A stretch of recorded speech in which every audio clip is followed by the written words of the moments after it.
Boa noite. Abram suas Bíblias em Mateus, capítulo 13, versículo 24 até o versículo 30.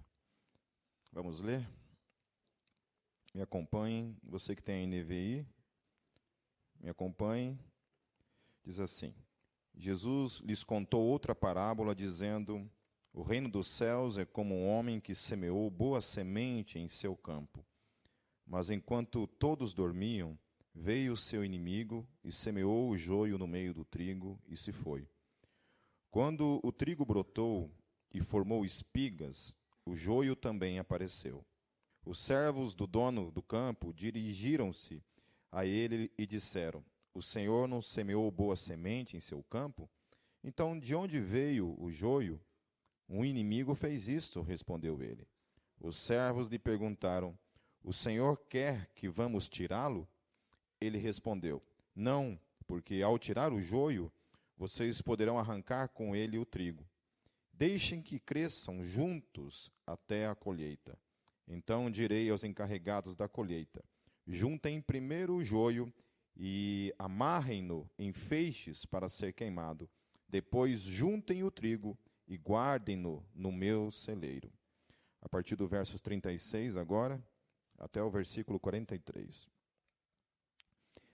Então ele deixou a multidão e foi para casa. Seus discípulos aproximaram-se dele e disseram: Explica-nos a parábola do joio no campo. Ele respondeu: Aquele que semeou a boa semente é o Filho do homem. O campo é o mundo, e a boa semente são os filhos do reino. O joio são os filhos do maligno, e o inimigo que o semeia é o diabo. A colheita é o fim desta era, e os encarregados da colheita são anjos. Assim como o joio é colhido e queimado no fogo, assim também acontecerá no fim desta era. O Filho do homem enviará os seus anjos, e eles tirarão do seu reino tudo que faz tropeçar e todos os que praticam o mal. Eles os lançarão na fornalha ardente, onde haverá choro e ranger de dentes. Então os justos brilharão como o sol no reino do seu Pai. Aquele que tem ouvidos, ouça. Vamos orar. Senhor Deus, eu quero entregar a Tua palavra mais uma vez diante de Ti, Senhor. Pedir, Deus, que a Tua palavra tenha em nossas vidas o impacto e o desejo que o Senhor tem, que ela tem em nossas vidas. Transforme-nos, Senhor. Só o poder da Tua palavra, do Teu Espírito em cada um de nós, tem o poder de transformar nossas vidas, nosso caráter no dia a dia. Em nome de Jesus que nós oramos. Amém. Essa parábola, ela só tem no Evangelho de Mateus. Ela não tem, portanto, nos outros evangelhos sinóticos, nem em Marcos, nem em Lucas. Então, se você for procurar em outros, você não encontrará, ok? Ela só tem mesmo no Evangelho de Mateus. Ela, assim como a parábola de domingo passado, ela é uma parábola que ela mesma se explica. Jesus, algumas parábolas ele explicou, e uma delas foi essa, onde ele dá uma explicação, então, a partir do versículo 36. E é interessante que Jesus ele só explica isso quando está com os seus discípulos. Ele não explica isso para a multidão. Ele lança esse ensino para toda a multidão, conta essa história para a multidão provavelmente deve ter ficado boiando, se perguntando o que ele está falando. Por que ele citou essa história? E, no secreto, para os seus discípulos, quando eles perguntavam, então ele explicava para eles o significado destas parábolas. Mas antes de falar a respeito desses dois elementos, propriamente, o joio e o trigo, 560 milhões de cristãos compõem a Europa hoje, nominalmente. 560 milhões de cristãos nominais hoje na Europa. Somente nos Estados Unidos, 260 milhões de cristãos. Na América do Sul, 480 milhões de cristãos na América do Sul. Na Ásia, 313 milhões no continente asiático. E na África, no continente africano, 360 milhões de cristãos nominais. Ou seja, é um pouquinho mais do que 12, né? Quando começou tudo isso. Quando Jesus chama aqueles 12 homens, propriamente 11, porque um deles tinha um outro propósito quando Jesus o chamou, mas somando então a Matias, depois Paulo e outros que vêm, o próprio apóstolo Tiago, que na verdade não era um dos 12, mas era um outro apóstolo que vem depois dos 12, esses homens então revolucionaram a história, começaram esse movimento depois da ressurreição, que se chama igreja, que somos nós, que estamos aí no mundo todo. O cristianismo hoje é a única religião da face da terra que está em praticamente todas as culturas do planeta Terra, e inclusive em tribos indígenas. Você não vê, por exemplo, no Amazonas, índio budista.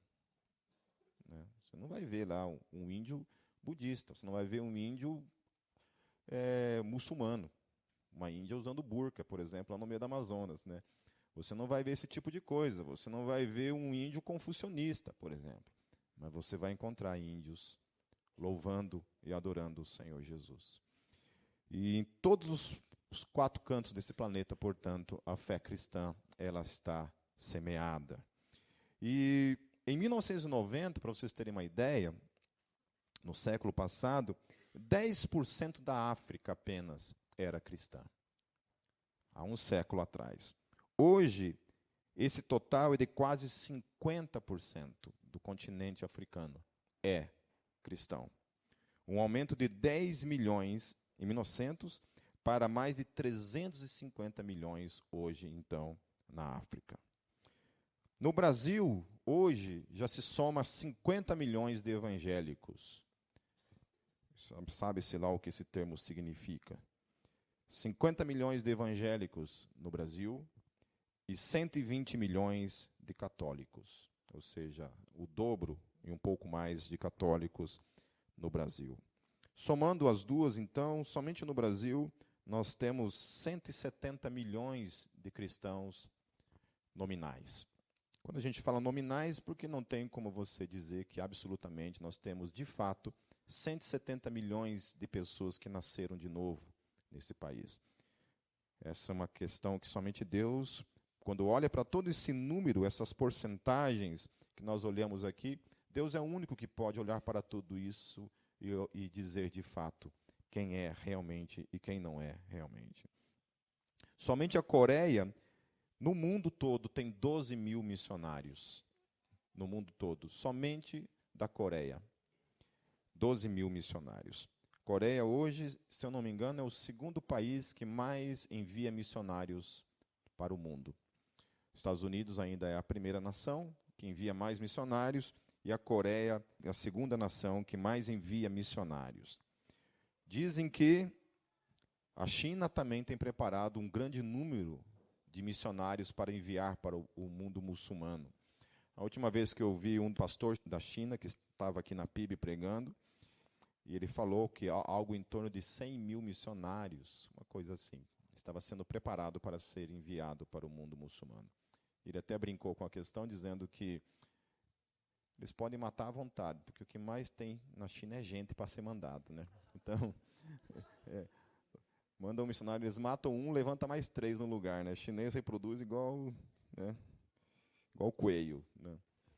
Então, assim, quando a gente olha para todas essas questões desse mundo todo semeado, esse evangelho, o resultado que essa semente, que nós estávamos falando de domingo passado, a respeito dessa terra em que a semente é semeada e o que ela gera no coração humano, quando a gente olha para essas questões e vê tudo isso daqui acontecendo, a impressão que nós temos é que todo esse número aqui compõe, então, aquela última fase da semente, em que a semente que realmente gera frutos no mundo todo.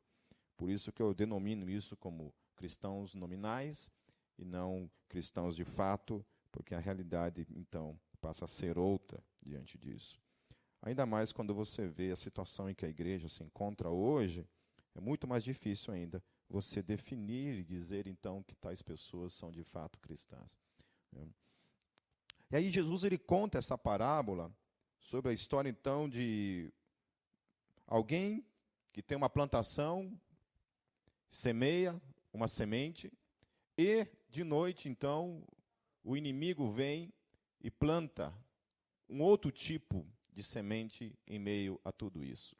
Então eu queria falar algumas coisas ligadas a esse tipo de semente que tem a ver também com aquilo que Jesus mesmo explica acerca dessa parábola. Onde ele fala então que nesse mundo todo que nós hoje estamos compondo, existem aqueles que então são frutos da semente que ele plantou, que são os filhos do reino, que são os filhos de Deus, e existem aqueles então que são os frutos do diabo, que são os filhos do diabo, que são aqueles que o diabo semeou a semente, e essa semente então não vem de Deus. Quando a gente olha para isso, Jesus parece dividir a humanidade em dois. Jesus divide a humanidade exatamente em dois e não em 100, 200 ou outras religiões que possam estar sobre a face da terra. Jesus ele é enfático nessa questão e ele é absolutista nessa questão, dizendo então que o mundo se divide somente em duas partes. Aqueles que são frutos da sua semente, do seu evangelho, da sua mensagem, da sua vida, e aqueles que não são frutos dele, mas são filhos do diabo. Essa é a concordância do evangelho em absoluto. Ela não negocia essa questão, portanto. E hoje em dia nós temos muita gente que tem negociado isso, dizendo que o cristianismo, de alguma forma, é somente mais um caminho e não o caminho absoluto e único. Então, para Jesus, quando você olha para essa parábola, ele não faz essa divisão a não ser desse modo absoluto. O mundo é dividido entre cristãos nascidos de novo e pessoas que permanecem sendo filhos do diabo. E aí algumas características que a gente olha para isso também podem estar inseridas, inclusive, dentro desses milhões que nós estamos contando aqui. E aí entra também em concordância com aquela parábola que nós tratamos domingo passado, que é a parábola do semeador, onde algumas dessas características vão apontar para alguns daqueles corações, daquelas terras em que são semeadas e que geram algumas características na vida daquelas pessoas. Então, por exemplo, o joio, a primeira coisa que eu quero que você note, é que o joio morfologicamente, ou seja, em termos de aparência, ele é muito parecido com o trigo. Então, eu quero que você se concentre agora do ponto de vista de quem está dentro dessa numeração toda aqui, dessa porcentagem toda de milhões de cristãos no mundo todo. Então, a primeira coisa é que morfologicamente é parecido. São praticamente a mesma planta quando você olha. A semelhança entre essas duas plantas é tão grande que em algumas regiões costuma-se denominar o joio como falso trigo. Então, a semelhança entre eles é tão grande que em algumas regiões olha para ele e fala assim, isso é o falso trigo, porque são muito parecidas. A outra coisa é que o joio é considerado uma erva daninha, ao contrário do trigo. O joio é considerado, então, uma erva daninha. A outra característica do joio é que a frequente presença de toxinas de origem fúngica pode tornar as sementes de joio venenosas, pelo que uma pequena quantidade de joio colhida e processada junto ao trigo pode comprometer a qualidade do produto obtido. E aí não fica muito difícil a gente começar a encontrar exemplos disso dentro da igreja. Porque qual é a característica do joio? Ele tem veneno. Ele estraga o trigo.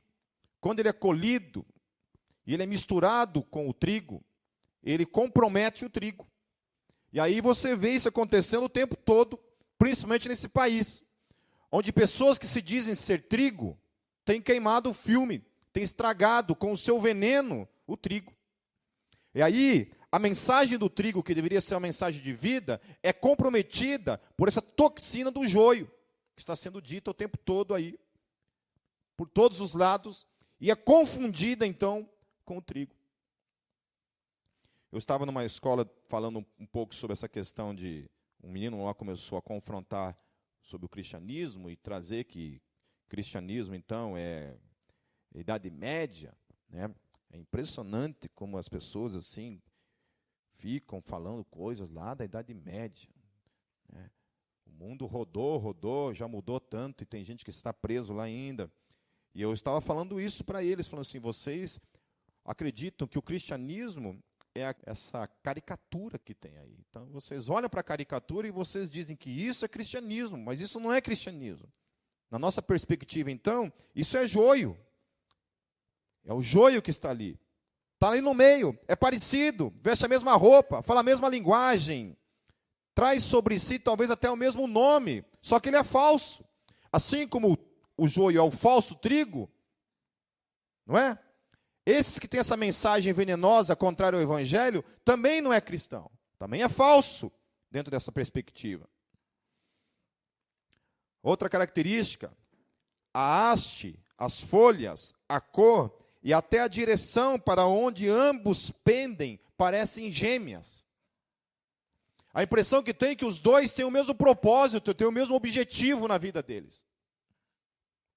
Enquanto que o cristão tem um foco, o joio aparentemente tem o mesmo foco, que é o quê? Pregar o evangelho, ganhar pessoas para Jesus, ganhar o mundo para o reino. Parece ser o interesse dele. E ele está ali, encenando. Ele se inclina para os mesmos propósitos aparentes. Ele quer ser trigo. O joio está ali, ele se mistura no meio do trigo. E ele quer ser trigo. Ele se parece com trigo. Aparentemente tem os mesmos propósitos que o trigo. Como o joio cresce nas mesmas regiões em que é cultivado o trigo, a sua semelhança morfológica com aquela planta torna difícil a sua erradicação das searas, conferindo assim à espécie uma importante vantagem competitiva. Como em termos morfológicos ele é muito parecido, em termos de linguagem ele é muito parecido, porque ele está no nosso meio, e aí que está o grande perigo da igreja. Porque aparentemente ele fala a mesma linguagem que nós, ele usa o mesmo livro que nós usamos. Ele faz confissões de fé muito parecidas com a nossa. Mas em meio a todas essas confissões aparentemente parecidas com a nossa, existe o seu veneno. E é esse veneno o grande problema. Como a gente não tem muita capacidade de separar, de olhar e distinguir, não, esse cara é joio. Não, esse cara é trigo. Como as pessoas, de modo geral, não têm essa capacidade de discernir e separar as duas coisas, a gente acaba dizendo amém para tudo. A gente acaba dizendo amém exatamente para tudo. Não deveria ser.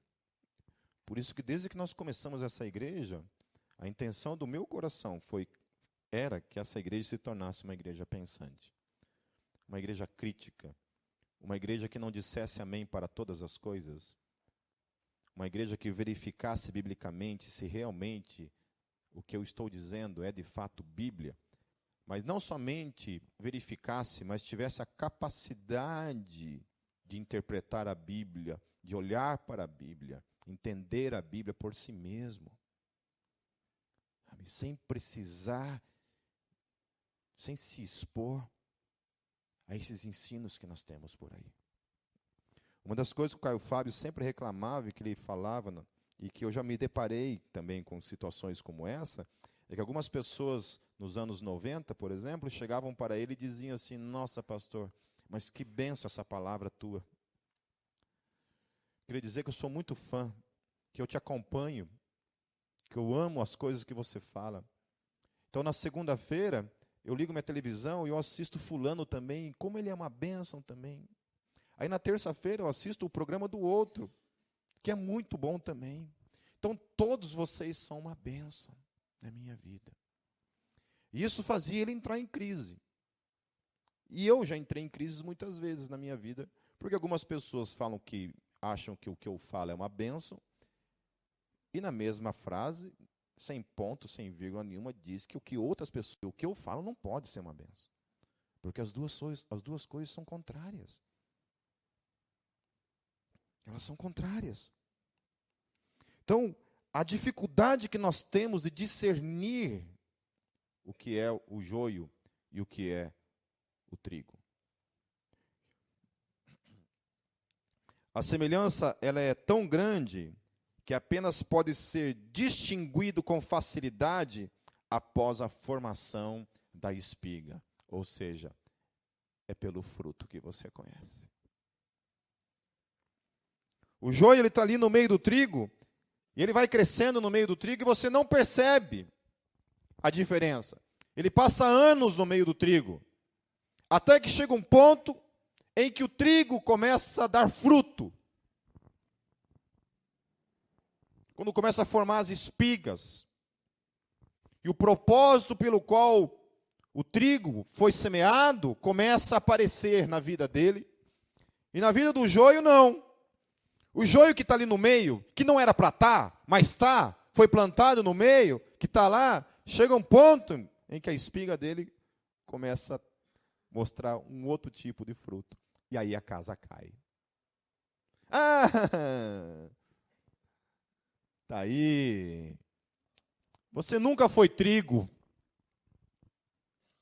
Você sempre foi joio.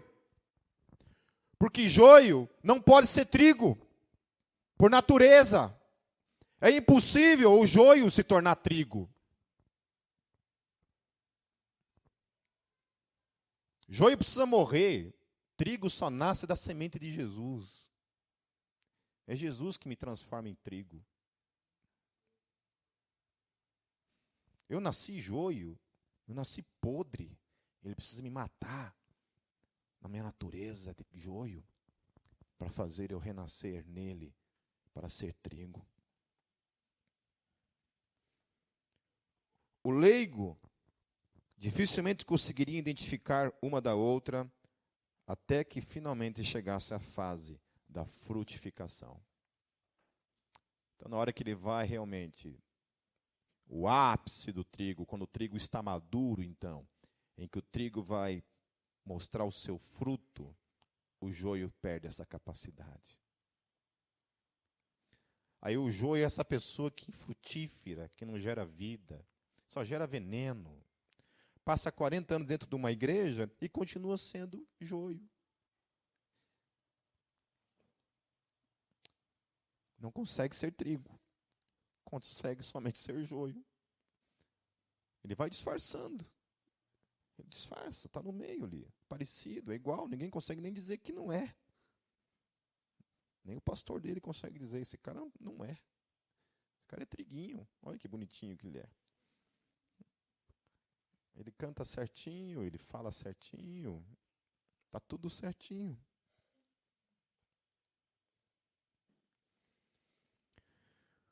No amadurecimento, guardem essa palavra, no amadurecimento da planta, mudanças significativas ocorrem e a diferença entre elas torna-se gritante. É o processo da maturidade que vai distinguindo, e aí é uma coisa que eu estremeço por dentro.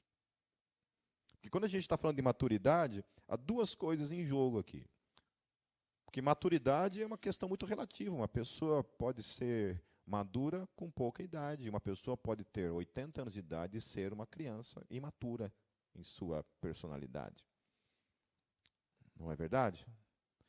Aquela briga lá do Bolsonaro com a Maria do Rosário, vamos falar a verdade, que você jogasse um pirulito ali, os dois saíam no tapa ali. Não é?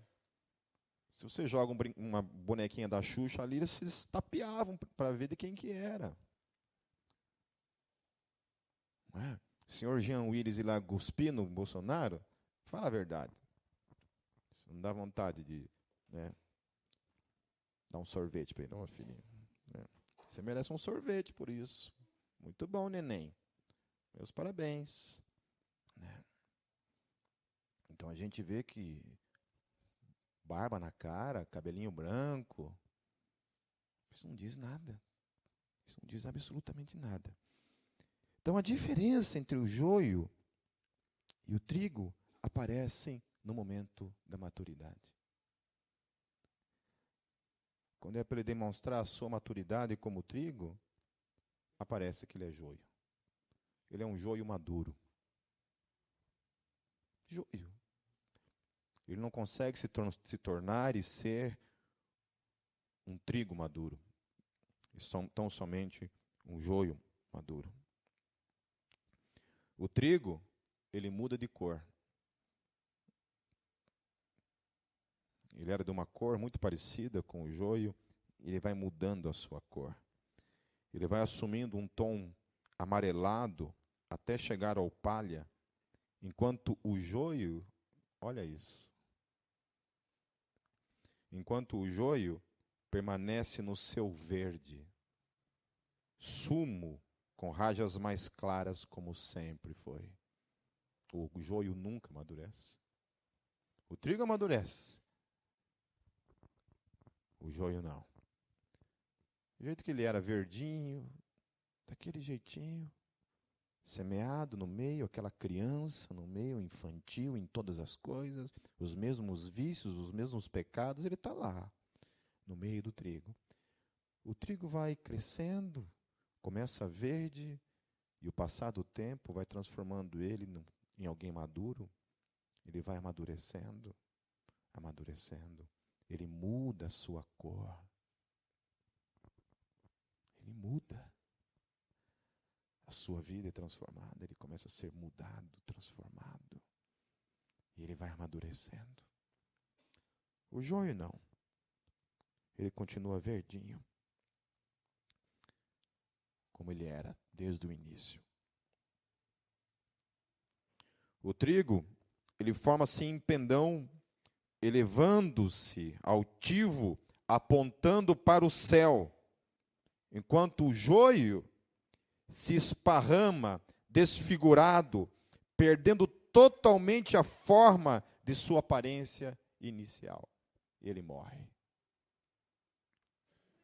Então o joio se perde, apodrece e o trigo continua crescendo, apontando para o céu. Uma outra coisa interessante, olha só. A raiz do trigo, embora ele também seja da família das gramíneas, ela cresce para baixo, mas com pouca profundidade, facilitando a sua colheita. Aleluia. O trigo, ele está nesse mundo, mas os pés dele tá, mas não está. Ele não vê a hora de ser arrancado. O trigo não vê a hora de ser levado, de ser colhido. Aleluia. Aleluia. Essa é a natureza do trigo. Ele não consegue se enraizar nesse mundo, ele não ajunta tesouros nesse mundo, ele está preocupado com a sua verdadeira casa. O joio, por sua vez, ele se alastra sorrateiro, se imiscuindo entre as raízes alheias. Ele se mistura todo.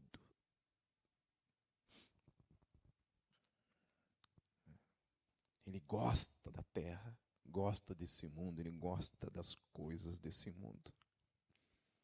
O trigo não. O trigo está de visita. O trigo está de passagem. O trigo é um peregrino. Amém? Todos aqui são peregrinos? Amém? De passagem. Só está tomando um cafezinho. Não aquele cafezinho, outro. Só está fazendo um lanchinho só. O joio não. O joio está inteiramente ligado a esse mundo. Por fim, quando vêm os frutos, mais destaque se dá às diferenças. O trigo explode de dentro para fora, em belos cachos de sementes, todas postadas em incrível ordem, formando um belo pendão tornando agradabilíssimo aos olhos o seu espetáculo, tremulando ao vento ao longo de um vasto campo. E aí, finalmente ele chega à sua maturidade. Ele explode em sua maturidade e ele produz o fruto em sua maturidade. Agora o joio, a praga do joio, ao contrário, ele produz umas bolotas enrugadas, que de tão imprestáveis que são, caem dos seus ramos antes mesmo de amadurecer. Ele tenta produzir fruto que nem o trigo, mas ele não consegue porque ele é joio. Olha lá, ele produz uns troços esquisitos, umas pelotas ali, e aquele troço que ele tenta produzir, que ele tenta imitar, não consegue amadurecer, e aquilo cai, não tem utilidade nenhuma. Não produz vida, não tem serventia alguma, porque é joio. Ele não presta para nada. E aí eu acho interessante que Jesus depois ele vai falar sobre colheita. Quando você pega o resto do que não presta, você pega o quê? Joga fora. Queima e joga fora. A ciência biológica, até hoje, não conseguiu definir qual o valor e a utilidade desta planta. Ou seja, é uma planta que não presta para absolutamente nada, a não ser incomodar a vida dos outros.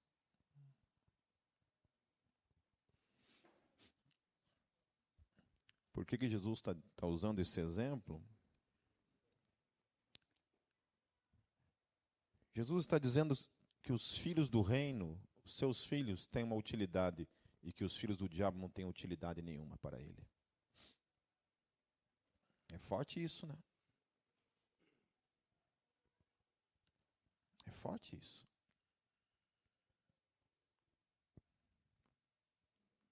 O trigo, sim, é base do mais importante alimento de todos os tempos e em todas as culturas: o pão. O trigo, quando ele chega em sua maturidade, o fruto que ele produz, ele é colhido finalmente, ele é esmagado, e ele é transformado pelas mãos daquele que o plantou. Depois ele é amassado, ele é tomado forma, depois ele é colocado no fogo, a vida, ele se transforma em pão, em vida, em alimento. Para esse propósito, para que ele fosse vida, para que ele fosse uma bênção. Porque não é isso que nós agradecemos todos os dias? Pela bênção do pão? Deus, obrigado pelo pão. Cada um de nós, cada um de vocês, que foram chamados e que são de fato trigo, precisam demonstrar isso de modo evidente na vida. Nós não podemos nos enganar pensando que a gente foi chamado para ser um trigo que não produz fruto, para ser um trigo que não demonstra a qualidade, a característica de um trigo. E insistimos em permanecer sendo o joio, que produz essas coisas inúteis, que não tem serventia alguma, que não serve para absolutamente nada. E aí o que eu estremeço por dentro é quando Jesus chega e fala assim: assim como o joio é colhido e queimado no fogo, assim também acontecerá no fim desta era. O Filho do Homem enviará os seus anjos, e eles tirarão do seu reino tudo o que faz tropeçar e todos os que praticam o mal. Então o joio, além dessa inutilidade toda, ele é nesse cara que serve para tropeçar o outro.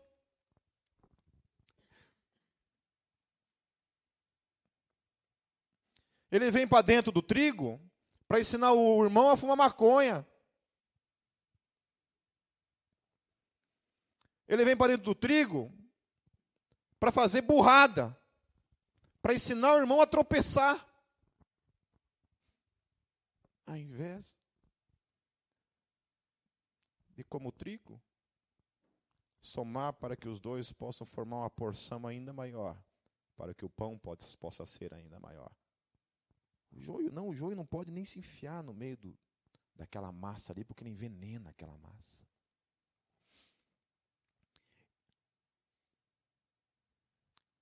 Eles os lançarão na fornalha ardente, onde haverá choro e ranger de dentes.